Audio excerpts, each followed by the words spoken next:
के शायर जो अपना मर्कज चला के किसी भी नज़र को या नशर को लिखते हैं उसे मरकज़ी ख्याल कहते हैं।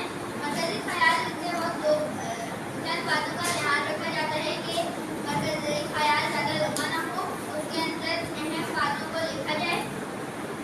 मरकज़ी ख्याल दो लफ्ज़ों से मिलकर बना होता है, मरकज़ और ख्याल।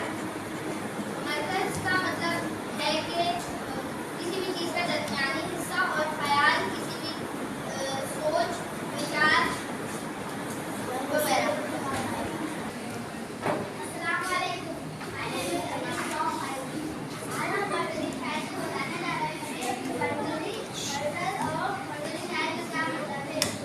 मरकज़ का मतलब है किसी भी चीज़ का दरमियानी हिस्सा, और ख्याल का मतलब है सोच, तसव्वुर, राय वगैरह।